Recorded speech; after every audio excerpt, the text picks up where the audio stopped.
देखिए, तो आज हम लोग पढ़ने वाले हैं डेवलपमेंट, इसका मतलब क्या होता है। विकास।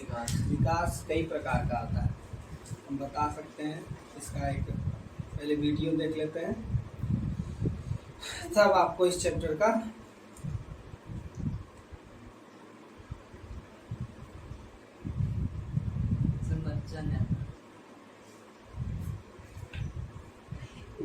देखिए, ये वीडियो को गौर से सुनिए।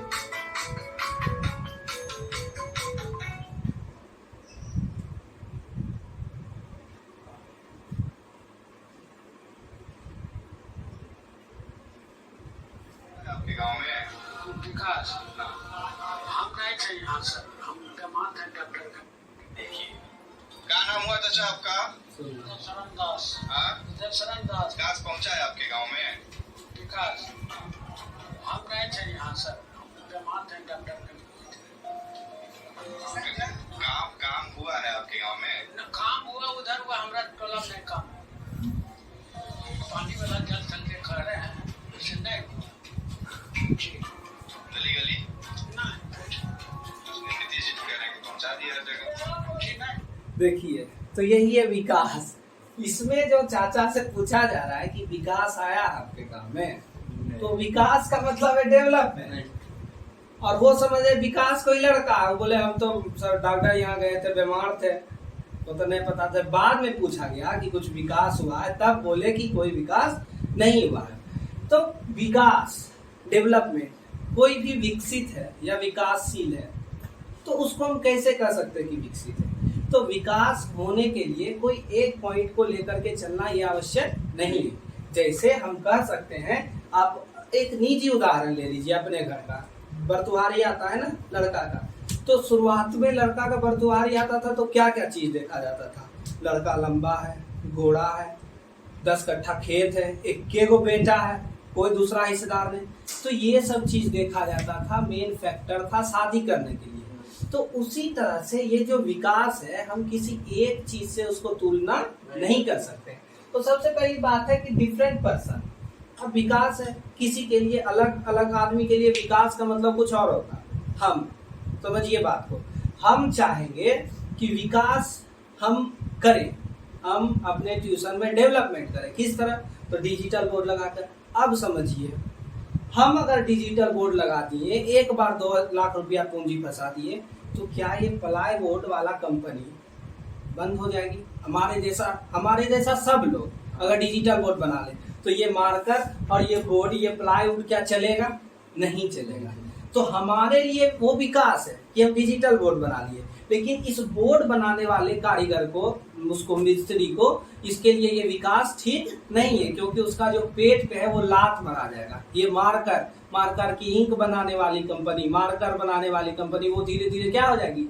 ठप हो जाएगी। आज हम लोग धीरे धीरे टी शर्ट पे उतर गए, जीन्स पहना करते हैं, लेकिन याद कीजिए, शुरुआती लोग धोती, गंजी, कुर्ता पहनते थे।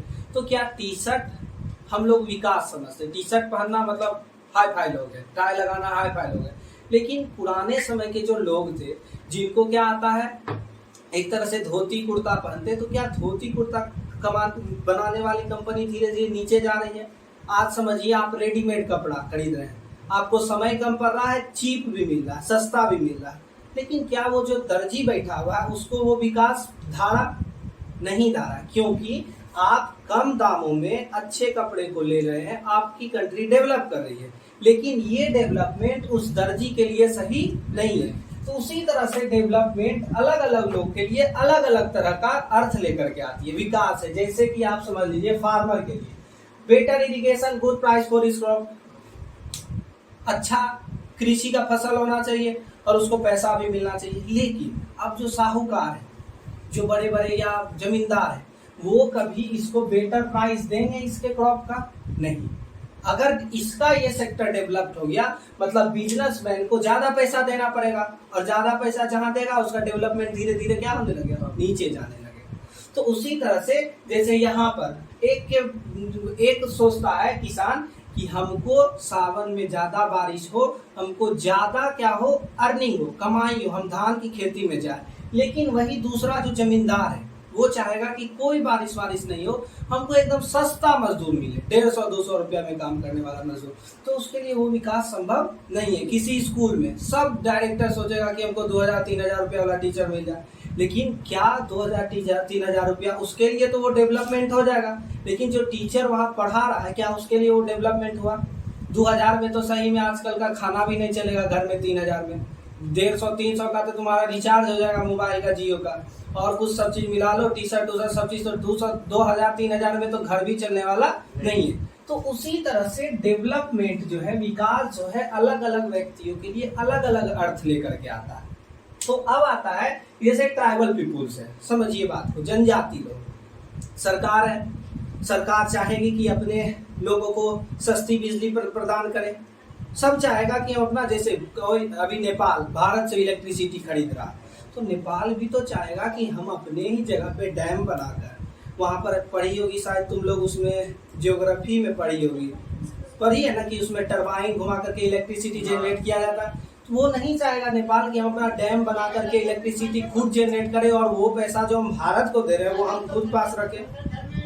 चाहेगा कि नहीं चाहेगा? लेकिन अब समझिए, वहाँ के जो ट्राइबल पीपुल्स हैं, जनजातीय लोग हैं, उतने बड़े डैम को बनाने के लिए उतना सारा क्या करना पड़ेगा? पेड़ भी काटना पड़ेगा, उतनी सारी बस्तियां भी उजाड़नी पड़ेगी, काटनी पड़ेगी। तो क्या उस ट्राइबल पीपुल्स के लिए ये विकास धारा उसके लिए हितकारी है? नहीं, ट्राइबल पीपुल्स के लिए नहीं है। सरकार के लिए हो सकती है, लेकिन जनजातीय लोगों के लिए नहीं है। तो उसी तरह से मेरा कहने का मतलब है कि जिस तरह से हम एक बार बताए थे कि डेमोक्रेसी का कोई एक अर्थ नहीं है, डेमोक्रेसी अपने आप में व्यापक अर्थ लेके आता है, उसी तरह से किसी व्यक्ति, किसी देश, किसी राज्य के लिए विकास मतलब एक चीज को आप तौल नहीं सकते। कोई लड़का अच्छा है, किस तरह से अच्छा है? तो जरूरी नहीं कि जो देखने में सुंदर है, पहनता सुंदर है, बोलता सुंदर है, उसकी मानसिक स्थिति कैसी है वो भी देखना पड़ेगा। मतलब वो कैसे किसी भी चीज को डील करता है, क्षमता की तरह उसको रेसिस्ट करने का, रेसिस्टेंस पढ़े हो ना, B=IR, रेसिस्ट करता है किसी, अब गाली दे दिया, झेल रहे हो, उससे भी पहचाना जाता है कि लोग कितना मंझा हुआ है। तो वही है डेवलपमेंट। और अगर कोई पूछ दे कि हम किसी भी कंट्री या किसी भी राज्य को कैसे कह सकते हैं कि वो डेवलप्ड है या नहीं है, तो कहने का मतलब है कि वहाँ सीधी सी बात ये कहना है कि इसके लिए अलग अलग फैक्टर बना हुआ है, सब अपने आप में एक अलग प्रभाव डालता है। आज वो देखिए आप श्रीलंका का, श्रीलंका में आप पढ़े होंगे एक लाइन था कि श्रीलंका जो है इंडिया से इस चीज में आगे है, शायद साक्षरता दर में, शायद कंफर्म नहीं बता सकते, लेकिन वहां पर सत्ता की साझेदारी नहीं हो पाई, पावर शेयरिंग नहीं हो पाए। तो क्या हम श्रीलंका को अच्छी देश कह सकते हैं? नहीं। आज हमारा भारत साक्षरता दर में कम ही है, लेकिन हमारा भारत विखंडित नहीं हो रहा। तो उसी तरह से अब आता है कि notion for development is different for different people, मतलब सबकी जो सोच है, अवधारणा है, विकास के लिए अलग अलग है। किसी के लिए विकास की अवधारणा एक नहीं है। हम पहले भी बताए कि हर एक किसान चाहेंगे कि हमको क्रॉप के लिए ज्यादा से ज्यादा पैसा दिया जाए, ठीक। अब कोई आदमी, कोई साहूकार उसको 5 रुपया दे रहा है तो वो बेचेगा 7 में, वो दुकानदार के पास छोटे में गया, वो बेचेगा 10 में। तो साहूकार नहीं सोचेगा कि हमको 5 के जगह और 4 ही रुपया में मिल जाए, सो 1 रुपया हमको बचत होगा, उसका विकास होगा, वो 1 रुपया किसी दूसरे चीज में लगा सकता है। तो वो इसके लिए विकास हो सकता है, लेकिन फार्मर के लिए विकास नहीं होगा। उसी तरह से बिजनेस में ट्राइबल्स पीपुल्स के बारे में बता दिए कि सरकार चाहेगी या कोई भी चाहेगा कि हम अपने लोगों के लिए अपनी बिजली प्रदान करें, बनवाए, डैम बनवाएंगे लोग। या देखोगे कि अभी एक चर्चा में था 2 साल पहले, एक पाइपलाइन बिछ रहा था नीचे, कर्नाटका से लेके बहुत दूर तक गैस का पाइपलाइन बिछ रहा था। अभी भी देख रहे हो बरौनी का पाइपलाइन है ना, तो उसमें क्या किया जा रहा है, किस जगह जगह क्या खोदा जा रहा है, रोड को। तो वो तो किसी सरकार के लिए डेवलपमेंट हो सकता है, लेकिन क्या वहाँ आदमी के लिए वो डेवलपमेंट हुआ? नहीं। आप बनी बनी सड़क को तोड़ रहे हैं, अब तो वो क्या हो रहा है और कठिनाइयां उत्पन्न हो रही है। हम कैसे कर सकते हैं कि वो डेवलप कंट्री है या डेवलप राज्य है, डेवलप टाउन है या सिटी, ठीक। तो उसी तरह से आता है कि व्हाट में बी डेवलप फॉर वन में और not be develop for the other. क्या है जो किसी एक चीज के लिए, किसी एक व्यक्ति के लिए, किसी एक राष्ट्र के लिए, किसी एक देश के लिए वो डेवलप हो सकता है और दूसरे के लिए वो डेवलपमेंट नहीं हो सकता। भारत, सिंधु नदी जो है हल्का हल्का भारत से होकर के गुजरती है, तो भारत तो चाहेगा कि हम सिंधु, हम बताए थे ना 6 नदी है, सिंधु, झेलम, चिनाब, रावी, व्यास और सतलज। भारत चाहेगा कि हम 6 नदी का पानी मोड़ ले और भारत में लेकर के आ जाए और अपना एक अलग से डैम वैम बना। उसमें सबसे बड़ी नहर मानव निर्मित है ना, इंदिरा गांधी सेतु नहर, ठीक, सेतु नहीं, इंदिरा गांधी श्वेत नहर है, सॉरी। तो वो क्या है कि भारत चाहेगा कि हम उसका पानी मोड़ ले, लेकिन अब मोड़ ले तो पाकिस्तान के पास पानी जाएगा नहीं, तो भारत तो विकास कर जाएगा लेकिन पाकिस्तान विकास कर पाएगा नहीं। यही चीज है कि कोई एक देश के लिए, कोई व्यक्ति के लिए कुछ चीज डेवलपमेंट हो सकता है लेकिन दूसरे के लिए डेवलपमेंट नहीं होगा। आज जगह जगह देखोगे कि शोरूम बन गया चप्पल जूता का, लेकिन जो छोटा चप्पल जूता बनाने वाला है वो कहाँ चला गया? लघु उद्योग खत्म होने पे, ठीक है। आज प्लास्टिक की कुर्सी देख रहे हो तो कारपेंटर कहाँ चला गया? पहले कुर्सी का, लकड़ी का कुर्सी चलता था, सबके घर में देखते हो लकड़ी का कुर्सी, टेबल। अभी भी बड़े बड़े लोगों के घर में जाओगे तो प्लास्टिक का बहुत तुमको कम मिलेगा, लकड़ी का ही मिलेगा, मजबूत होता है और देखने में भी सुंदर होता है। तो वो जो छोटा छोटा है वो उसका पेट पे लाठी नहीं बनाया। हम तो इसको कह रहे हैं कि अरे प्लास्टिक कुर्सी 900 रुपया में दे दिया, हम तो बहुत पैसा बचा लिए, लेकिन वो पैसा बचा लिए, हम तो डेवलप कर जाएंगे लेकिन जो छोटे लोग हैं क्या वो डेवलप कर पाएंगे? नहीं।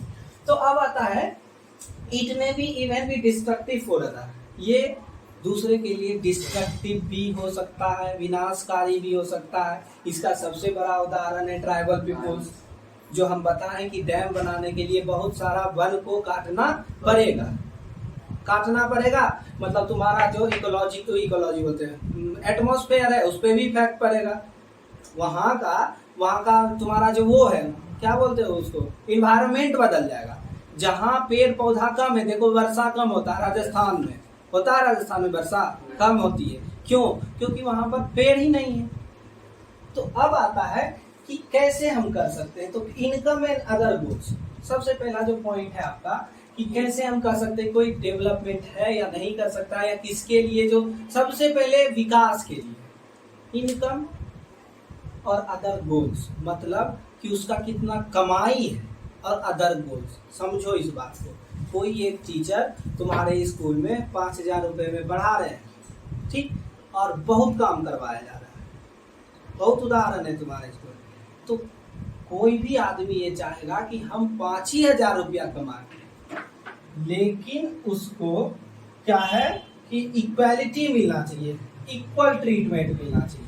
समझ में आया? तुम 2000 रुपया दो, लेकिन जिस तरह से सामने वाले आदमी से तुम हम काम करवा रहे हो उसी तरह से हमसे करवा। तो ये इक्वल ट्रीटमेंट, तुम क्या है, फ्रीडम, स्वतंत्रता होनी चाहिए। हम काम कर रहे हैं, हम अपना मेहनत कर रहे हैं, तो हम अपना है जो कर सकते हैं, लेकिन इसका मतलब ही नहीं कि तख्ता पलट कर देंगे म्यांमार के जैसा। तो ठीक है। तो अब आता है कि सिक्योरिटी मतलब समझ नहीं पाओगे, समझो बात को। सरकारी नौकरी लेना क्यों चाहता है आदमी, कभी सोचे हो? नहीं। कोरोना काल आया ना, कोरोना काल में ज्यादातर ऑफिसर वर्क टू होम किए, घर ही से काम किए, लेकिन उनको पैसा मिला और बढ़ा कर मिला। 1 महीना का, जितना भी बिहार पुलिस है उसको 1 महीना का बढ़ा के पैसा मिला। क्यों मिला? क्योंकि वो उस कोरोना के भी ड्यूटी में रोड पर खड़े रहे। प्राइवेट स्कूल के टीचर को देख लो, दुकानदार को देख लो, वही 1 साल 1.5 साल क्या उसको पैसा मिला? नहीं। तो इसलिए सब सोचते हैं कि हम सरकारी नौकरी लें। क्यों? सरकारी नौकरी में सिक्योरिटी होती है कि आज तुम्हारा तबीयत खराब हो जाए, बहुत सारा उसमें EL है, CL है, फलना एल है, चिलना एल है, EL एजुकेशन लीव हो जाएगा, CL हो जाएगा, कैजुअल लीव हो जाएगा, मेडिकल लीव होता है, सब चीज होता है। अब जैसे किसी लड़की को बउआ होने वाला है तो उसमें मातृत्व अवकाश मिलता है उसको 6 महीना का, और पैसा भी तुमको नहीं काटा जाएगा। लेकिन प्राइवेट कहीं पे तुम काम कर रहे हो, तुमको ये सब चीज मिलेगा नहीं, वहां सिक्योरिटी भी मिलेगा नहीं। आज तुम्हारा एक्सीडेंट हो जाए, तुम जिस अकाउंट में जिस बैंक में खाता खुलवाए हो वहां से तुम्हारा पहले से वो इंश्योरेंस कर दिया रहता है, कुछ हो तो तुमको वो इंश्योरेंस का पैसा मिलेगा। तो ये है सिक्योरिटी। ठीक है। उसके बाद फ्रीडम, स्वतंत्रता भी है। ऐसे स्वतंत्रता तो कहीं तुमको नहीं मिलेगा, कहीं भी जाओगे तो तुमको ऊपर वाले से थोड़ा सा दब के रहना पड़ेगा, चाहे वो प्राइवेट हो चाहे वो गवर्नमेंट हो। कहीं पे प्रधानमंत्री बन जाओ तो राष्ट्रपति को सुनना पड़ेगा, राष्ट्रपति बन जाओ तो जनता को सुनना पड़ेगा। कहीं भी स्वतंत्रता तुमको नहीं है। आज लोग टीचर बन गए तो लूजर पहन के रोड पे निकलना पड़ता है। पहले उतना टेंशन नहीं था, हाफ पैंट पहन के लोग निकल जाता था कि अरे चलो बाजार जा रहे हैं। तो ये सब क्या है कि धीरे धीरे तुमको समझना पड़ेगा। अब आता है कि they can not be major but they mean a lot on you, मतलब इनको लोग अनदेखा कर देते हैं। अरे रहने दो, हम पैसा मिल रहा है ना 20,000 30,000 रुपया, पैसा कमा लेना बहुत बड़ा बात नहीं है, लेकिन इज्जत कमाना बहुत बड़ा बात है। पैसा कोई भी कमा सकता है, ठीक है। पढ़ाए थे एक बार हिस्ट्री में खिलाफत आंदोलन, खलीफा, तो पैसा कोई भी कमा सकता है लेकिन इज्जत कोई नहीं कमा सकता है। तो उसी तरह से आता है what would you see before accepting a job. जब तुम जॉब लोगे तो क्या क्या चीज देखोगे।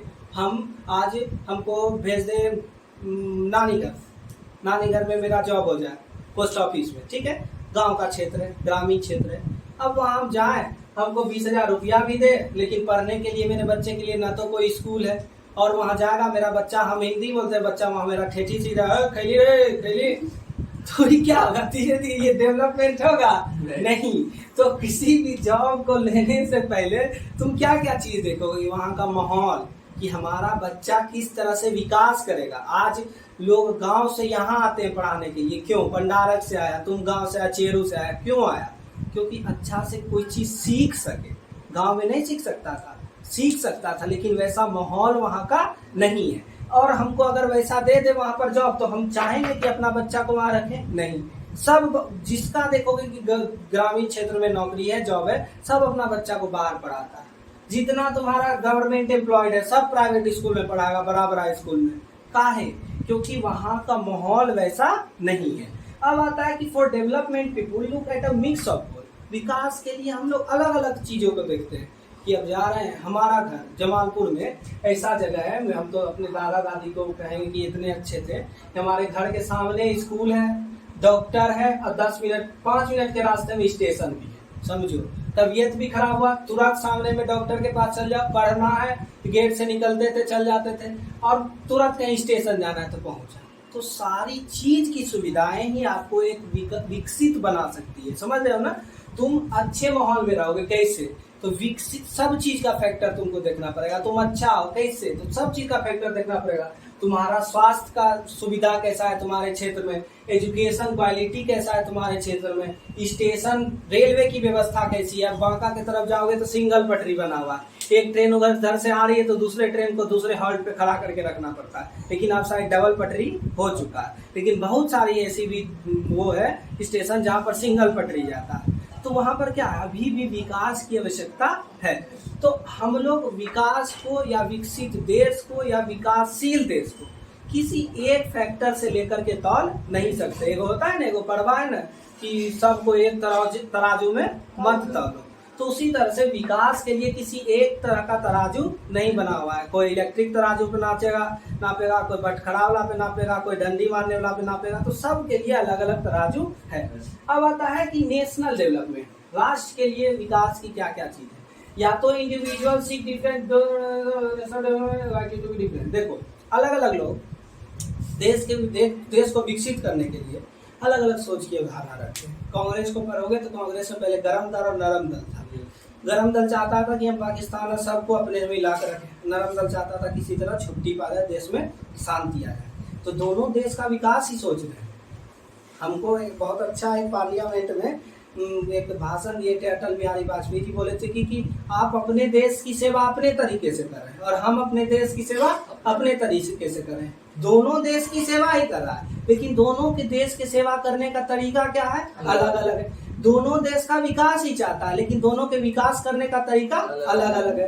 कोई चाहेगा कि हम पढ़ें, 10 गो बच्चा को पढ़ा दिए तो वो 10 बच्चा 4 बच्चा को पढ़ा देगा। तो इससे धीरे धीरे देश बिहार या उसका एजुकेशन पॉलिसी अच्छा हो जाएगा, ये है। और किसी का डेवलपमेंट है कि हम अपना स्कूल खोल लिए, बड़ा ऐसा पैसा कमा रहे हैं, वो खुद के लिए डेवलपमेंट है, देश के लिए वैसा कोई डेवलपमेंट नहीं है। तो उसी तरह से आता है कि then how to decide what is best, तो कैसे हम जानेंगे कि क्या चीज अच्छा है, क्या चीज बेस्ट है।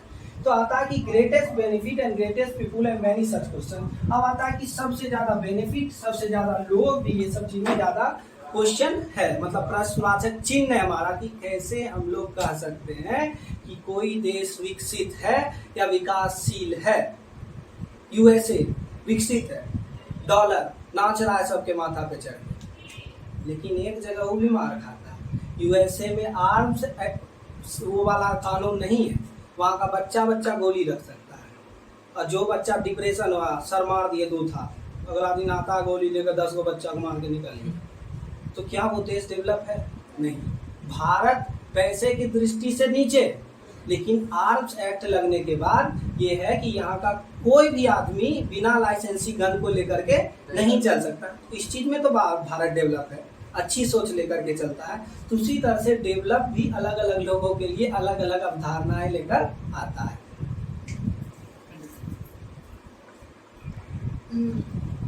देखिए, तो अब है कि how to compare different countries और स्टेट, कैसे हम किसी कंट्री और स्टेट को कंपेयर कर सकते हैं, तुलना कर सकते हैं। कंपेयर का मतलब तुलना। किस चीज की तुलना? समझो, निजी उदाहरण लो। एक लड़का है, ठीक, वो रेलवे के ग्रुप डी में काम कर रहा है, उसको पैसा मिल रहा है 27,000 रुपया। एक दूसरा लड़का है, प्राइवेट स्कूल में प्रिंसिपल का काम कर रहा है, उसको मिल रहा है 10,000 रुपये। ठीक, दोनों का बरतुहारी आया, लोग शादी किससे करेगा? रेलवे वाला से। क्यों? क्योंकि उसको पैसा ज्यादा मिल रहा है। वो पोस्ट को नहीं देख रहा है कि लेबर है या प्रिंसिपल है, वो उसी से शादी करेगा जिसको पैसा ज्यादा मिला है। यहाँ पर भी वही है कि किसी भी देश को हम कैसे कह सकते हैं कि वो या तो डेवलप्ड है या तो अंडर डेवलप्ड है, विकसित है या तो विकासशील है। तो इसका जो सबसे मेन है कि income is considered to be the one of the most important attribute. आय, किसी भी देश की आय, कौन कितना कमा रहा है, 27,000 या 10,000, तो उस हिसाब से पता चलेगा कि कौन देश विकसित है या कौन देश विकासशील है। विकसित और विकासशील समझ रहे हो, जो डेवलप्ड हो चुका है, विकासशील जो डेवलप होने के कगार पे है। ठीक, तो अब आता है कि income of all the resident of the country, जितने भी लोग हैं सभी के आय को क्या कर दो, जोड़ दो। ये तो सिर्फ आय होगा, लेकिन एवरेज इनकम तुमको निकालना है। एक ट्रेन 10 किलोमीटर की स्पीड से चलती है, फिर उसका स्पीड हर एक 10 मिनट पे 5-5 किलोमीटर या 10-10 किलोमीटर बढ़ रहा, तो उसका एवरेज स्पीड कैसे निकालेंगे? Final point minus initial point divided by time. Side time होता है, तो वो हो गया तुम्हारा, शायद टाइम होता है, कंफर्म नहीं बता सकते, तो टाइम, तो वो हो गया एवरेज स्पीड। ठीक है, तो उसी तरह से एवरेज इनकम क्या? एवरेज ही क्या है? औसत, कुछ नहीं है। टोटल नंबर ऑफ तुम्हारा फलना divided by total number of चिलना, मतलब कि एक लोग 10 रुपया कमा रहा है, दूसरा लोग 20 कमा रहा है, दूसरा 30 कमा रहा है, तो ये हो गया 30, 20, 50, 10, 60। इसका एवरेज इनकम कितने लोग कमा रहे हैं? 3 डिवाइडेड बाय 3, कितना हो जाएगा? सबका एवरेज 20 रुपए। समझ गए बात को?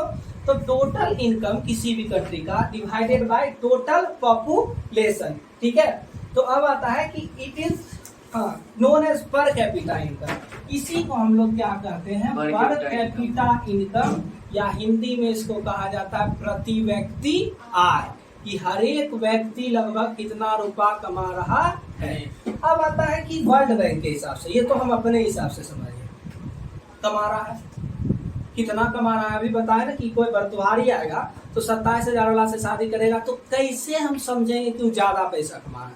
तो उसके लिए जो वर्ल्ड बैंक है, ये तुम्हारा वर्ल्ड बैंक, ये क्या किया है, इसका रिपोर्ट जारी हुआ है कि कोई भी जो धनी कंट्री है, रिच कंट्री, जो धनी देश है, विकसित देश है, उसका पीसीआई मतलब पर कैपिटा इनकम जो है यूएस डॉलर में 12,236 पर एनम है। ये एनम मतलब सालाना, कंपाउंड इंटरेस्ट पढ़े हो ना, पर एनम दिया जाता था, पर एनम मतलब सालाना। तो किसी भी विकसित कंट्री का, अगर कोई भी कंट्री का, समझो विकसित कंट्री का अलग बताए, कोई भी कंट्री का अगर पर साल में $12,236 उसकी कमाई है, प्रति व्यक्ति आय है, पर कैपिटा इनकम है, तब हम उसको कह सकते हैं कि वो एक रिच कंट्री है। किसी एक देश की पर कैपिटा इनकम $1,005 है, पर कैपिटा इनकम मतलब एक साल में पर कैपिटा इनकम प्रति व्यक्ति आय 1005 है, तो उसको हम कह सकते हैं कि ये लो इनकम कंट्रीज है, ठीक। और India comes in low middle income countries, middle class, समझ रहे हो बात? इसका जो है 1840 पर कैपिटा इनकम है पर एनम, सालाना में। ये समझो बात को, ये न तो 1005 में है ना तो 12,236 में, ये है 1840, मतलब नीचे से भी थोड़ा सा ऊपर है। समझ में आ गया? तो यही है तुम्हारा कि किसी भी देश को, किसी भी कंट्री को हम कैसे समझ सकते हैं कि वो कैसे डेवलप्ड है या डेवलप्ड होने के कगार पे है, अंडर डेवलप्ड। ठीक है, तो आज के लिए इतना ही, कल फिर बात करेंगे। तो कल हम लोग पढ़े थे क्या? सबसे पहली बात तो डेवलपमेंट स्टार्ट हो चुका था, डेवलपमेंट, विकास। वही कल एक वीडियो भी दिखाए थे कि एक पूछता है कि विकास आया है आपके गाँव में, तो डर के आ गए थे, बीमार थे। तो विकास या डेवलपमेंट हम किसी एक मायने में एक चीज से किसी को तौल नहीं सकते। जैसे अब कोई आदमी ज्यादा पैसा कमा रहा है लेकिन क्या कर रहा है, बैंक में जमा कर रहा है, और उसका घर खपड़ा का है, तो वो डेवलप हुआ नहीं। कैसे हुआ डेवलप? पैसा का यूज ही नहीं किया वो। अब जो आदमी, कोई आदमी 20 ही रुपया कमा रहा है, तो घर में जाओ तो देखो उसके घर में एसी लगा हुआ है, मार एकदम एगो नौकर है, आ रहा है, शाही एकदम महल के जैसा बना है। तो एक तरह से विकास हम कह सकते हैं कि वो भी कर रहा है। तो ऐसा कोई जरूरी नहीं है कि कोई कंट्री का अगर पर कैपिटा इनकम ज्यादा हो तो वो कंट्री डेवलप्ड है, या कोई कंट्री, कोई स्टेट का पर कैपिटा इनकम जो एवरेज तुम्हारा उसका वो था, इनकम था, कैसे? तो total income by total population. किसी एक आदमी का, अंबानी जी है, कोई आदमी का पेमेंट 30,000 है, किसी का 10,000 है, तो उसको कैसे मानोगे? तो दोनों को जोड़ के जितने आदमी का है टोटल पॉपुलेशन से डिवाइड कर दो। अब आता है कि average are useful for comparison but they hide disparities. Average जो है यूजफुल है कंपैरिजन के लिए, मतलब तुलना करने के लिए तो ये सही है, लेकिन ये कुछ कुछ असमानताओं को छिपा देता है। ठीक है, कैसे असमानता? तो यहाँ से समझिए कि कोई एक कंट्री ए है और उसका फर्स्ट पर्सन जो है वो 100 रुपया कमा रहा है, सेकेंड पर्सन 100, थर्ड, फोर्थ, 5 सब लोग 100 रुपये कमा रहे हैं। तो इस कंट्री का एवरेज इनकम जो होगा वो 100 रुपये होगा। Total income 500 divided by total man population. और दूसरी कंट्री है कंट्री बी, उसका पहला आदमी 10 रुपया कमा रहा है, दूसरा 20, तीसरा 30, चौथा 40 और पांचवा 400 रुपया। सबको जोड़ो तो 4, 3, 7, 2, 9, 1, 10, 100 रुपया पूर रहा है, और यहाँ 400 रुपया पूर रहा है। टोटल इनकम कितना हुआ? 500। 500 डिवाइडेड बाय 5, तो एवरेज जो इसका इनकम हो गया वो 100 रुपए हो गया। दोनों कंट्री का एवरेज इनकम क्या है? 100 ही है, बराबर है। लेकिन समझने वाली बात क्या है कि यहाँ जो पांचों आदमी है, पांचों उंगली बराबर हो गया, ये भी 100 कमा रहा है, वो भी 100 और ये भी 100। लेकिन यहाँ पर वो चीज नहीं है। यहाँ पांचों उंगली में तुमको असमानताएं, डिफरेंस देखने के लिए मिलेगी कि एक आदमी 10 रुपया कमा रहा है, एक आदमी 20, दूसरा 30, तीसरा 40, चौथा 40 और पांचवा 400। इससे हम क्या देख रहे हैं कि यहाँ किसी एक आदमी के द्वारा सबसे ज्यादा रुपया कमाया जा रहा है, पूंजीपति लोग। और उसी के देश में कुछ वैसे भी लोग हैं जो क्या है, गरीब, ठीक है, जिनके पास पैसे की कमी है, 10 ही रुपये कमा रहे हैं। तो क्या एक कंट्री डेवलप्ड है? हम कह सकते हैं नहीं। ठीक है, तो सबसे पहली बात है कि किसी भी कंट्री को, अब हम लोग शुरुआत में देखे थे कि पर कैपिटा इनकम देखते थे, तो उस हिसाब से आया कि पर कैपिटा इनकम भी निकाले तो कुछ जो असमानताएं को है क्या कर देता है, झांप देता है। ठीक है, अब आता है कि it does not tell how to income distributed among the people. ये नहीं बताता है कि इनकम जो है कैसे बांटा गया है लोगों में। ठीक है, कि अब एक आदमी 100 है तो पांचों आदमी 100 ही रुपए कमा रहा है, और यहाँ पर इनकम एक आदमी 10 कमा रहा है, दूसरा 20, तीसरा 30, चौथा 40, और तुम्हारा जो पांचवा है वो 400 रुपए कमा रहा है। तो ये नहीं बताता। आता है, देखो घर में आया तुम्हारा बिस्किट, ठीक, 20 बिस्किट है, उसमें 5 भाई बहन है, तो सबको 4-4 बिस्किट मिल जाएगा। लेकिन उसी 5 में एक जो बच्चा है वो क्या है, सपोज 1-2 साल छोटा है, तो बड़ा भाई बोले ला एगो बिस्कुट तुम ला, हम ले लें। तो सबका एवरेज बिस्किट वही पड़ रहा है, 4-4 ही को पड़ेगा। लेकिन कोई लड़का ऐसा है कि कुछ ज्यादा भी बिस्किट खा रहा है, ठीक है। तो अब आता है कि इनकम एंड अदर क्राइटेरिया क्या है।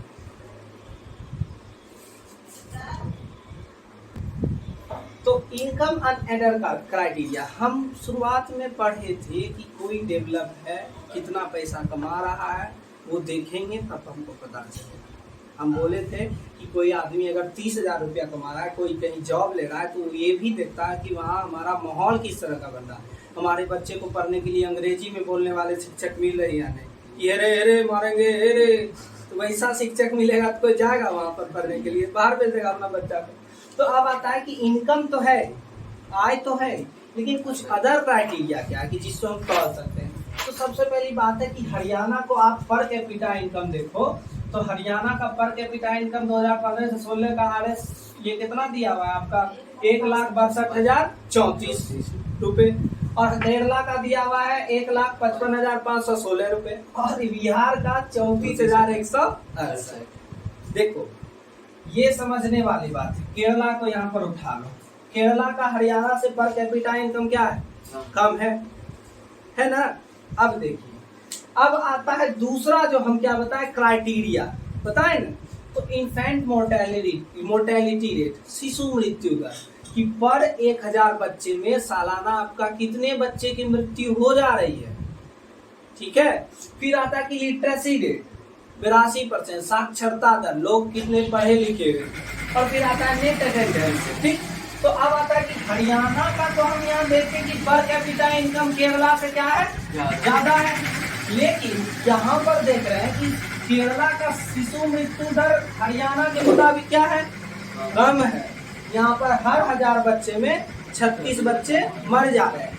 फिर आता है कि इसका लिटरेसी रेट भी क्या है, ज्यादा है, साक्षरता दर, लोग पढ़े लिखे वहाँ क्या है, ज्यादा है।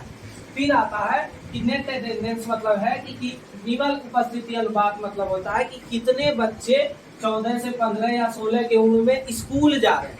क्यों, क्योंकि 14 मैट्रिक पास करने का, 10th पास करने का एक एज ग्रुप है, और 14 से पार मतलब लगभग को देखोगे पुराने समय में लोग 10th पास ही रहते थे लगभग, पर कितना का तो देखते हैं 8वां पास 6वां पास रहता है। तो उस हिसाब से हम यह कह सकते हैं कि हरियाणा का पीसीआई पर कैपिटा इनकम ज्यादा तो है, लेकिन शिशु मृत्यु दर ज्यादा है। किसके मुताबिक, तो केरला के मुताबिक। और अगर 100,000 बच्चा में 36 बच्चा मर ही जा रहा है और केरला में 12 ही बच्चा मर रहा है, तो हम कह सकते हैं कि यहाँ की हेल्थ पॉलिसी जो है केरला की वो क्या है, अच्छी है, ठीक। फिर आता है एजुकेशन, लिटरेसी रेट, साक्षरता दर भी इसका बढ़िया है, 94% है, इसका 82%। और नेट अटेंडेंस जो है, मतलब जो है इसमें ज्यादा बच्चे पढ़ने के लिए भी जा रहे हैं। फिर लेकिन अब आता है अपना बिहार, हर 42 बच्चे मर जाते हैं 1,000 बच्चे में, ठीक है। लिटरेसी रेट, साक्षरता दर 62% ही है, हर 100 आदमी में तुमको 62 आदमी ही पढ़ा लिखा हुआ मिलेगा। उसमें भी 62 में हमको लगता है कि 30 आदमी ही होगा जिसके पास नॉलेज होगा, और जो 32 आदमी होगा उसके पास सिर्फ डिग्री होगा, फलना PhD के लिए BEd चीजें सब चीज सीटें टूटे सब करके बैठा, पढ़ाने बोल दो तो पढ़ाने नहीं आएगा उसको, तो डिग्री खरीदना, ठीक। तो अब आता है कि पब्लिक फैसिलिटीज को हम कैसे कंपेयर कर सकते हैं। ओ ये 43, हाँ, इसका जो हर 100 बच्चे में 43 बच्चे ही स्कूल जा पाते हैं। तो सीधी सी बात है, सबका बैकबोन क्या है, एजुकेशन है। एजुकेशन अच्छा होगा, अच्छा हेल्थ पॉलिसी होगा, सब चीज होगा। अच्छा से बच्चा पढ़ेगा तो अच्छा डॉक्टर बनेगा, नहीं तो नहीं बनेगा, अच्छा से पढ़ेगा नहीं फिर वही डॉक्टर बनेगा, माथा दर्द में पेट दर्द का दवा दे देगा। एक हम जो स्कूल में थे बताते हैं, नाम तो नहीं लेना चाहिए, वहाँ एक नर्स मैडम थी। एक बच्चा गया कि मैम कबड्डी खेले थे, कि मेरा कबड्डी नहीं, उससे पहले कि पेट दर्द कर रहा है, उसको मुंह निकाल देंगे, समझो बात को, पेट दर्द कर रहा है तो उसको मुंह निकाल के देखिए पेट में लगा। तो यही है कि एजुकेशन पॉलिसी तुम्हारा खराब रहेगा तो हेल्थ पॉलिसी भी आपका क्या हो जाएगा, धीरे धीरे डाउन हो जाएगा। पॉपुलेशन इंक्रीज होगा, बेरोजगारी आएगी, सब चीज तुम्हारा जो आय है वो घट जाएगा। अब आता है कि पब्लिक फैसिलिटीज क्या है। तो money in your pocket package can not buy all the goods and service that you may need to live well. पैसा सब चीज खरीद नहीं सकता है। पैसा पॉल्यूशन नहीं रोक सकता है। आज तुम खूब हेलीकॉप्टर चला लो, धुआं निकल रहा है, पॉल्यूशन तो हो ही रहा है। तुम कितना भी पैसा खर्च कर लो, क्या जो तुम्हारे ओजोन परत में, ओजोन लेयर में छेद हो रहा है, तुम उसको बंद कर सकते हो? नहीं। इन्वायरमेंट, आज बहुत सारा देखोगे आपदा आ रही है। पाकिस्तान में क्या हो गया है, बाढ़ आ गया है। खूब पैसा तुम हमें अमीर रहता तो क्या तुम बाढ़ को रोक लेते, पैसा का दीवार बना लेते? नहीं। तो यहाँ पर वही कहा जा रहा है कि पैसा ही सबसे बड़ी चीज नहीं है जिससे आपके जीवन को अच्छे से जीने के लिए आप सब चीज खरीद सकते हैं।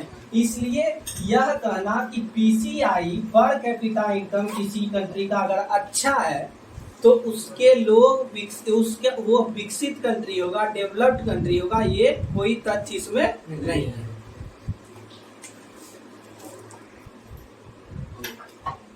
देखिए, तो पिछले हम पढ़े कि हम लोग पब्लिक फैसिलिटीज को क्यों लेते हैं किसी भी देश को डेवलप या अंडर डेवलप कंट्री को मापने के लिए, कंपेयर करने के लिए, ठीक है।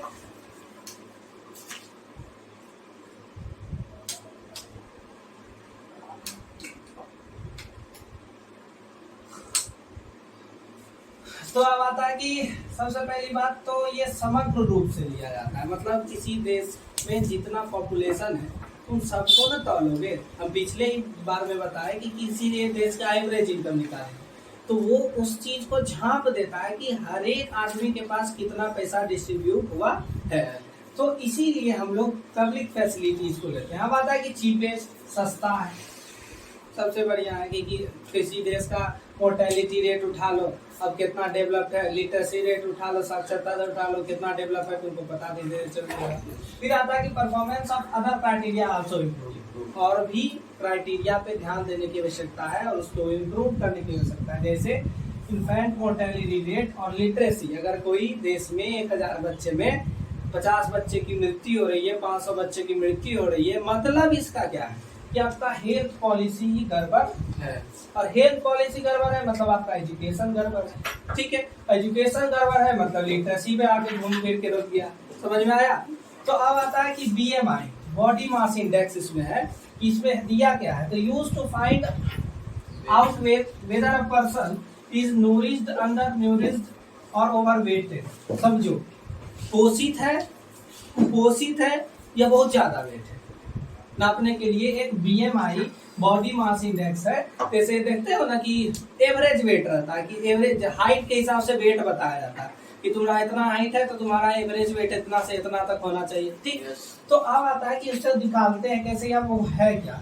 तो weight of the person in KG, पहले जितना वेट है पर्सन का केजी में ले लो, और हाइट इन मीटर स्क्वायर, जो उसका हाइट है, सपोज मेरा 1.67 है तो उसको स्क्वायर करो और उसके बाद यहाँ पर डिवाइड करो, है ना, हाइट इन केजी और हाइट मीटर स्क्वायर करो, तो उसका एवरेज वेट उस समय में क्या होना चाहिए आपको बता देगा।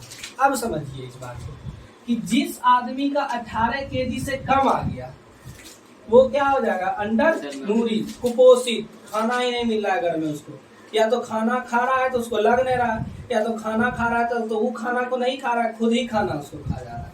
बहुत आदमी के मुंह से सुना होगा वो खाना क्या खाता है, खाना उसको खा लेता है। फिर आता है कि मोर देन 25 ओवरवेट, 25 केजी से ज्यादा जिसका हो गया वो ओवरवेट हो गया, मोटा सोटा। अब 10 साल का बच्चा है, इतना मोटा हो गया तो ओवरवेट हो गया। अब आता है कि बिटवीन 18 से 25 नूरिश, 18 से 25 तक सामान्य, न तो ज्यादा न तो कम, अच्छे से पोषण उसको मिल रहा है, दूध रोटी दाल चावल सब चीज घर में अच्छा से मिल रहा है। अब आता है एक्सेप्शनल केस क्या है, तो growing children are not evaluated on body mass index. Growing children को इस चीज में नहीं रखा जाता है। जैसे हम भी छोटा थे, हाइट उतना नहीं था तो हमको बौना करता था, तो हमें कहा एक लंबा हो गए, क्यों, ग्रोइंग एज स्टेज में थे। तो किसी के ग्रोइंग स्टेज में ये इंडेक्स काम नहीं करता है। अब आता है कि ह्यूमन डेवलपमेंट रिपोर्ट क्या कहता है आपका। तो income is an indicated measure of the level of development and what. देखो एक मिनट,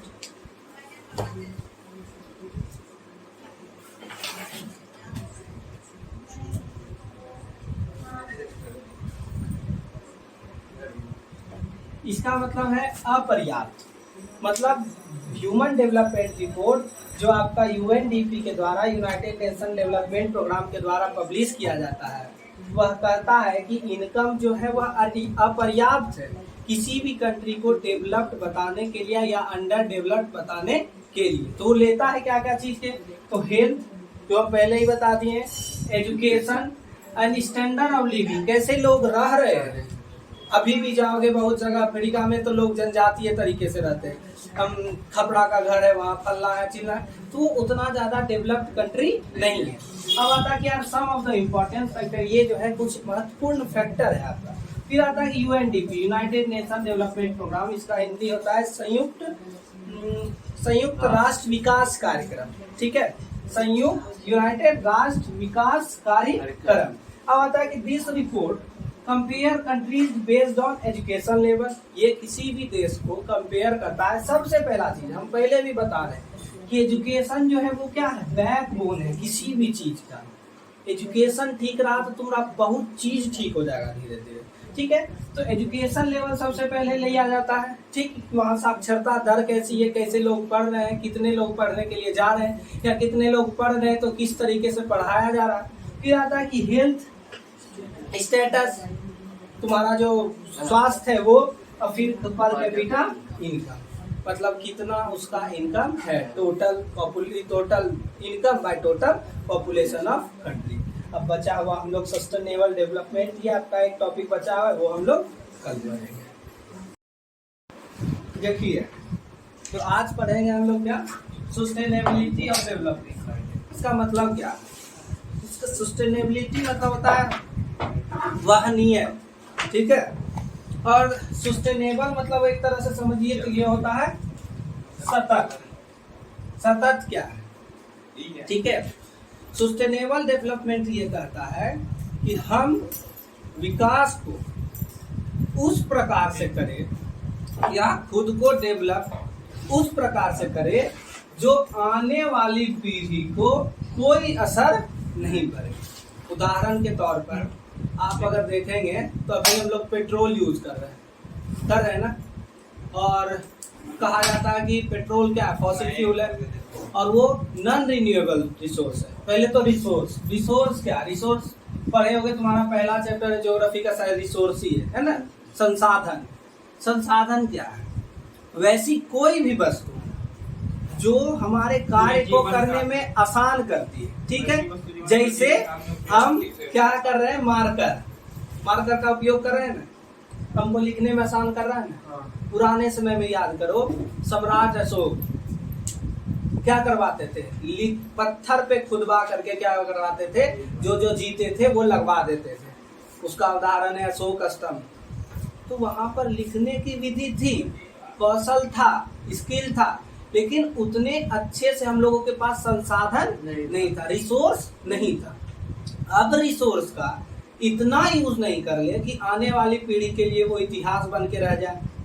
समझो, जैसे हम कह सकते हैं कि पेट्रोल जो फॉसिल फ्यूल है नॉन रिन्यूएबल है। तो रिसोर्स में पढ़े होंगे, दो तरह के रिसोर्स होते हैं, रिन्यूएबल और नॉन रिन्यूएबल, नवीकरणीय और अनवीकरणीय।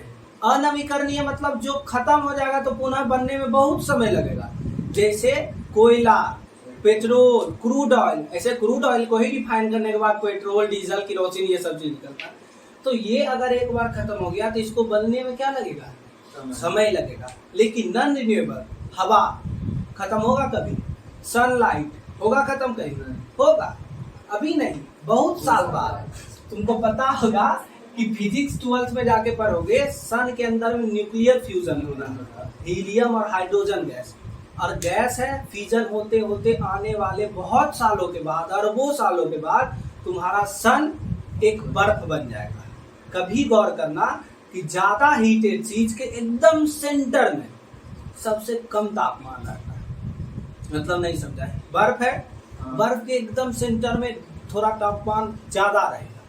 तो यही कह रहा है इसमें जो न्यूक्लियर फ्यूजन होता है ये धीरे धीरे समाप्त हो जाएगा और आपका जो सूर्य है एक बर्फ का गोला बन जाएगा। ठीक, तो ऐसे तो बहुत दिन के बाद होगा तो हम इसको कह सकते हैं कि ये रिन्यूएबल है, मतलब ये खत्म होने वाला नहीं है, नवीकरणीय है, अनवीकरणीय है, शायद यही होता है।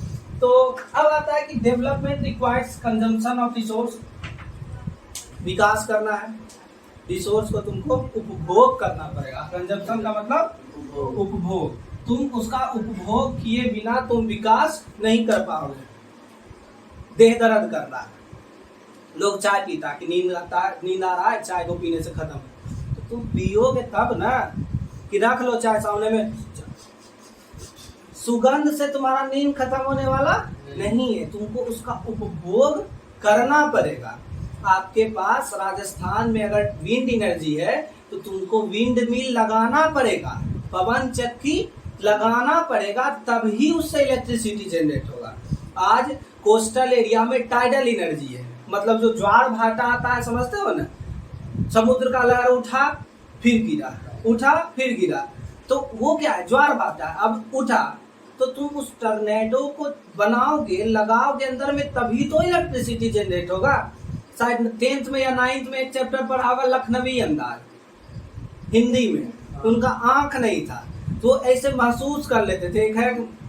एक है लाइन कि नजर नहीं ना सही, आदमी का ख्वाब सही, एक हसीन नजरिया तो है जिंदगी के लिए, नजर रहे या नहीं रहे उससे हमको कोई मतलब नहीं है, नजर नहीं ना सही, आदमी का ख्वाब सही, ड्रीम, ठीक है, ख्वाब भी देख के हम जी लेंगे, अरे हम राजा तलवार निकाले, तो ड्रीम, आदमी का ख्वाब सही, एक हसीन नजरिया तो है जिंदगी के लिए, कम से कम सोच तो सकते हैं कि अरे आप बहुत बढ़िया से जी रहे। आज जितना छोटा लोग है उसको क्या लगता है कि सब सोचता है कि अरे हम गरीब है, कोई नहीं सोचता है, वो सोचता है कि हम जो ही झोपड़ी में रह रहे वही मेरे लिए महल है। ठीक है, तो वही है कि सबसे पहले तुमको विकास करने के लिए किसी भी रिसोर्स का उपभोग करना पड़ेगा।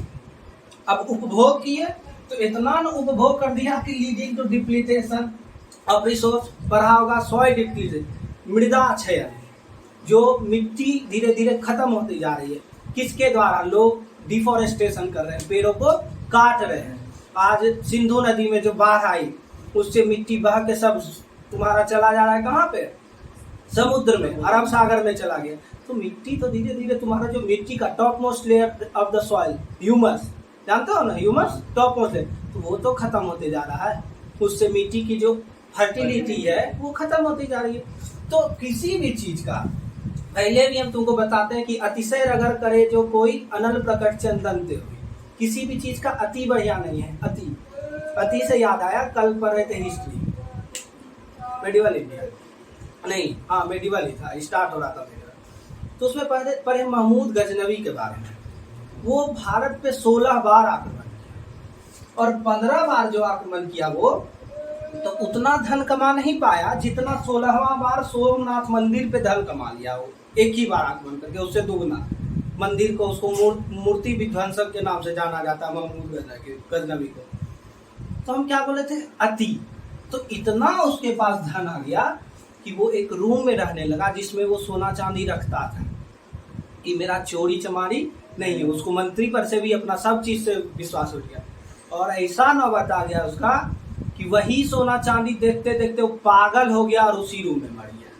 तो किसी भी चीज का अति सही नहीं है। पैसा भी बहुत हो जाए पागल हो जाओगे, नहीं है तो भी पागल हो जाओगे। एगो बांका में पहले हॉस्टल में रह के पढ़ते थे तो वहाँ एगो चमक नाम का आदमी, चमका बोलता था उसको, पागल था वो।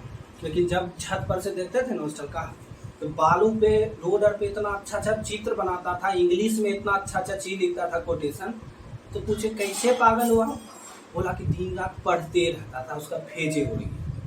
तो किसी भी चीज का अति सही नहीं है। उसी तरह से अगर आप रिसोर्स को यूज कर रहे हैं अति, एकदम इसका कोई अंत नहीं है, तो वो क्या करेगा, उस रिसोर्स को खत्म कर देगा। जैसे पेट्रोल, 10 साल बाद तुम्हारे बच्चे को बोला जाएगा पेट्रोल, तो हाँ हमारे पापा के समय में कुछ वैसा चीज होता था पेट्रोल, उसका कलर थोड़ा पीला पीला होता था, उसको पेट्रोल में गाड़ी में डाल के जला चलते थे तो गाड़ी चलता था। काहे, इसका कारण है ना क्रूड ऑयल तुम्हारा धीरे धीरे खत्म हो जाएगा तो तुम नेचुरल रिसोर्स पे डिपेंड हो जाओगे। आज गौर करो, शुरुआती दौर में लोग लालटेन जलाते थे, किरोसिन तेल वाला, देखा है ना, लालटेन डिबिया जलाते थे किरोसिन तेल। अब जलाते नहीं, किरोसिन मिलने बंद हो गया है। पहले डीलर के यहाँ मिलता था किरोसिन तेल, हर बार महीना में देता था 2 लीटर 3 लीटर। अब उस किरोसिन वो मिलना ही बंद हो। क्यों? रिसोर्स धीरे धीरे खत्म होते जा रहा। लेकिन सरकार कर क्या रही है? तो इलेक्ट्रिसिटी वाला चीज, छोटा छोटा लाइट बांटेगा, छोटा छोटा लैंप बांधेगा। क्यों? क्योंकि हमारा जो वो रिसोर्स है वो ही खत्म होने लगा है। उस चीज को बचाने के लिए ही इमरजेंसी लाइट का आविष्कार हुआ कि हम ज्यादा से ज्यादा नेचुरल रिसोर्स पे डिपेंडेंट हो जाए। ठीक है, ऐसे तो वो भी नेचुरल ही रिसोर्स है, द रिसोर्स हम लोग जिससे प्रकृति से डायरेक्ट लेते हैं, नेचुरल रिसोर्स। अब आता है कि sustainable use of development is required. इसलिए इसका मतलब तो जानते हो, 3 गो बिंदु नीचे एक ऊपर। इसलिए sustainable use of development is required, सतत विकास। ठीक है, कि हम किसी भी चीज का उतना ही उपभोग करें जो कि आने वाली पीढ़ी को वो कम नहीं पड़े। अब घर में मुर्गा बना है, तुम बैठो पहले खाने खा लिया, आधा 20-30 पीस खा गया टंच, तुम्हारा जब भाई बैठा है उसको मिल बेल किया, फिर झोड़ भात खा रहा है, तो क्या होगा? उसका सस्टेनेबल डेवलपमेंट हुआ नहीं। तो अब आता है कि ground water in India case of crude oil. तो हाँ, एक है ग्राउंड वाटर और क्रूड ऑयल भी एक तरह से कह सकते हो। ग्राउंड वाटर, आज पापा से पूछना कि पापा आप बोरिंग करवाए थे तो कितना फीट पे पानी निकला था? हम लोग के जब दादाजी बोरिंग करवाए थे तो उस समय 60-70 फीट में पानी निकल जाता था। अभी देखोगे तो 150-200 पे, उसमें भी बोलेगा सर पत्थर निकल गया, कटवाना पड़ेगा, 10,000 रुपये एक्स्ट्रा लगेगा, तो अलग से मशीन लगता है। तो ग्राउंड वाटर तुम्हारा नीचे आते जा रहा है। क्यों आते जा रहा है? समझो, तुम पानी का अति यूज करते हो। ब्रश करने गया, नल छोड़ ले, खुला कर रहा है, अरे उतना देर बंद कर दो। तो और एक चीज है उसका कारण कि सब जगह देखो अर्बनाइजेशन हो रहा है, शहरीकरण। आज से 20 साल पहले यहाँ खेत हुआ करता था, नीचे से आना। आज से यहाँ से पहले खेत हुआ करता था, यहाँ कृषि उत्पादन होता था, वर्षा होती थी, पानी यहीं रह जाता था। लेकिन ज्यादा जोर से मत लगाना, कार कर जाएगा। तो लेकिन क्या अब क्या हो गया है? घर बन गया। अब जो वर्षा होती है या पानी आता है वो बह के चला जाता है, इवोपोरेट हो जाता है। तो वो पानी का हम लोग यूज ठीक से नहीं कर पाए, इसलिए जो अपना ग्राउंड रिसोर्स है वो धीरे धीरे क्या होते जा रहा है? खत्म होते जा रहा है। आज क्रूड ऑयल, बहुत अच्छा आर्टिकल डेली पढ़ोगे कि रसिया बोला कि हम भारत को क्रूड ऑयल देंगे सबसे सस्ता दाम में। यूएसए बोला कि हम क्रूड ऑयल का प्राइस ही फिक्स कर देंगे कि अगर वर्ल्ड मार्केट में उसका दाम बढ़ भी जाए तो भी हम उसको उसी दाम पे बेचेंगे। जैसे एक होता है ना एग्रीमेंट फिक्स कर लेना कि हम तुमको 50 रुपया में देगा, 50 से 60 भी हो जाए लेकिन हम तुमको कितने में देंगे? 85 में देंगे। तो क्रूड ऑयल का है, इंडिया के पास क्रूड ऑयल की कमी है। कजाकिस्तान से, ईरान से मंगाता है, जितना भी तुम्हारा देखोगे वहाँ रेगिस्तान वाला, बलुई मिट्टी वाला क्षेत्र, और उज्बेकिस्तान, ये सब चीज से मंगाता है। तो उसी के लिए 2030 तक मोदी जी बोले हैं कि हम जो है सेल्फ डिपेंडेंट हो जाएगी। कहने का मतलब है कि नेचुरल रिसोर्स, जैसे अब क्रूड ऑयल लेके करते क्या? पेट्रोलियम भराते हो, डीजलियम भरवाते। तो ज्यादातर प्रयास किया जा रहा है कि सबको अब हम लोग सोलर, आज देखोगे कि तुम्हारा बैटरी से चलने वाला ये निकल गया, कार टेस्ला निकाला है, लॉन्च किया शायद भारत में। तो वो क्या है? धीरे धीरे डिपेंडेंट हो रहा है लोग। इलेक्ट्रिसिटी किस चीज पे? तो सनलाइट पे। सोलर एनर्जी चार्ज हुआ उसी से चलोगे, कि सोलर एनर्जी कभी खत्म होने वाला नहीं है। तो अब आता है कि we have not inherited the world from our fatherland, we have borrowed it from our children. समझिए, हेरिटेज मतलब होता है विरासत। ठीक, बोल रहा है कि we have not inherited the world, ये जो संसार है, फ्रॉम आवर फादर, ये जो संसार है हमको, फेयर फादर, हमको जो संसार है ये हमारे पिताजी के द्वारा, पप्पा जी के द्वारा विरासत में नहीं मिली है। जैसे समझो बाबर बेटा हिमायू बेटा अकबर, तो ये सब चीज को धीरे धीरे चीज विरासत में मिलती जा रही थी। बाप जीता, फिर दादा जीता, बेटा जीता, तो इस तरह से ये विरासत चलती आ रही थी। चंद्रगुप्त मौर्य डायनेस्टी का संस्थापक जीता, उसके गुरु कौन थे? चाणक्य।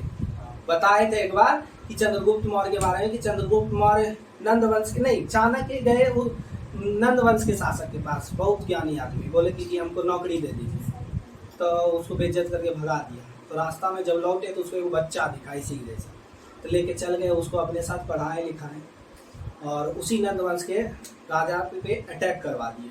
ठीक, शायद शिशुनाग या कुछ ऐसे करके नाम था, कंफर्म याद नहीं है। और वो पूरे उसी को जीत गया और उसका जो वंश था नंद वंश ही खत्म हो गया। वहीं से वंश स्टार्ट हुआ तुम्हारा मौर्य वंश, मौर्य डायनेस्टी में सबसे पहला शासक चंद्रगुप्त मौर्य, उसके बाद उसका बेटा बिंदुसार, सम्राट अशोक। तो सम्राट अशोक को तो थोड़ा थोड़ा चीज चंद्रगुप्त मौर्य से विरासत में भी तो मिला। आज तुम्हारे पापा महल बना दिए तो तुमको वो विरासत में मिला, लेकिन हमको संसार ऐसे विरासत में नहीं मिला है। We have borrowed it from our children, हम लोग उधार लिए हैं अपने बच्चों से कि हम थोड़ा सा यूज करेंगे। उधार लेता है कि दुकान से तो देखेगा 10 रुपया का कुरकुरे ले लेगा, तो 4-5 दिन तक जब तक पैसा नहीं देगा नजर चुरा के भागता है, अरे 10 रुपया मांग लेगा, 10 रुपया मांग लेगा, काहे उधार ही लिया। तो उसी तरह से हम लोगों को क्या करना है कि कम यूज करना है। तुम देखोगे कि जब तक उसको पैसा नहीं दे दोगे दुकानदार को, तुम प्रयास करेगा कि उस दुकान पे चढ़बे नहीं करे, तो टोक देगा कि पैसा तो तेरे को टेंशन हो जाएगा। तो हम लोग जो है संसार को अपने पिताजी के द्वारा विरासत में हमको ये मिली नहीं है, हम लोग बच्चों से उधार लिए। फिर आता है कि द डेवलपमेंट, अब ये जो डिफिनेशन है आपका सस्टेनेबल डेवलपमेंट का है, ठीक है, कि the development that needs the meet the present without compromising the ability of future. मतलब हम लोग अपने जगह पे जो है उसको यूज तो करें ही करें, लेकिन फ्यूचर के साथ कंप्रोमाइज हमको करना नहीं है कि अभी पेट्रोल इतना ज्यादा यूज कर ले कि आने वाले समय में वो क्या हो जाए, खत्म हो जाए, ऐसा हम लोग को करना नहीं। अब आता है कि generation to meet their own needs it's known as sustainable development. मतलब भविष्य के लिए जिस चीज की आवश्यकता है उसको देख रेख करते हुए हमको अभी के समय में विकास करना है।